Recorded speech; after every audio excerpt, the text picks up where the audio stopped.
Elara अपने छोटे भाई कवि के बिना एक खाली दुनिया में रहती थी।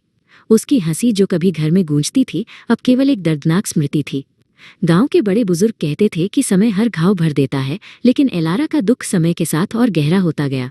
वो उसकी यादों को इतनी कसकर पकड़े हुए थी कि उसे डर था कि अगर उसने उन्हें जाने दिया तो वो कवि को हमेशा के लिए खो देगी।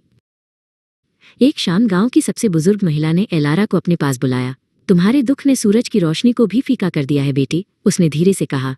लेकिन एक किंवदंती है, घने जंगल के पार एक छिपी हुई नदी बहती है, स्मृतियों की नदी।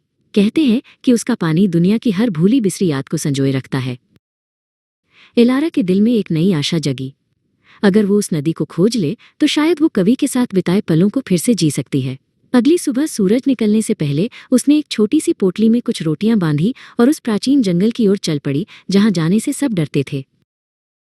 जंगल घना और डरावना था। कांटेदार झाड़ियों ने उसके कपड़े फाड़ दिए और अजीब आवाजों ने उसे डराने की कोशिश की।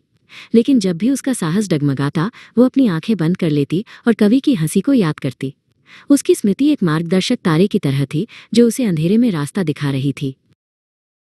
कई दिनों की यात्रा के बाद उसने एक ऐसी जगह पर कदम रखा जहां पेड़ों के बीच से एक अलौकिक चमक आ रही थी।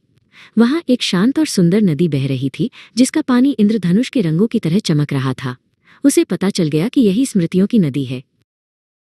कांपते हुए एलारा ने नदी में कदम रखा। जैसे ही पानी ने उसकी त्वचा को छुआ, वो अपने आसपास की दुनिया को भूल गई।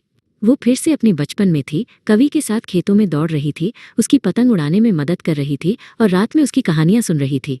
हर स्मृति इतनी जीवंत थी कि उसे लगा जैसे कवि सच में उसके साथ है। लेकिन जैसे ही वो गहराई में गई, नदी का मिजाज बदल गया। अब उसे सिर्फ अपनी सुखद यादें नहीं दिख रही थीं। उसे कवि के साथ हुई छोटी छोटी बहसें, उसकी बीमारी के डरावने दिन और अनगिनत अजनबियों के दुख, दर्द और अकेलेपन की यादें भी महसूस होने लगीं। नदी केवल खुशी ही नहीं बल्कि दुनिया के हर दुख को भी सजोए हुए थी। यादों के इस सागर में डूबते हुए एलारा को एक गहरा सत्य समझ आया। यादें जीने के लिए नहीं होती, वे तो बस दिल में संजोने के लिए होती हैं। कवि के लिए उसका प्यार केवल हंसी और खुशी में नहीं था, बल्कि उसकी अनुपस्थिति के दर्द में भी था। उस दर्द को मिटाने का मतलब उस प्यार को भी मिटा देना होगा जिसने उसे इंसान बनाया था। एक नई समझ के साथ एलारा नदी से बाहर निकली। उसके कंधों से दुख का बोझ उतर चुका था और उसकी जगह प्यार की एक शांत शक्ति ने ले ली थी। उसने नदी की ओर पीठ की और अपने गांव की ओर चल पड़ी। उसका दिल भारी नहीं बल्कि भरा हुआ महसूस हो रहा था। जब एलारा गांव लौटी तो वो एक बदली हुई इंसान थी। उसने कवि की याद में रोना बंद नहीं किया, लेकिन अब उसके आंसू दुख के नहीं बल्कि कृतज्ञता के थे। उसने अपने भाई को सबसे अच्छी श्रद्धांजलि दी, माइनस एक ऐसा जीवन जीकर जो प्यार और साहस से भरा हो।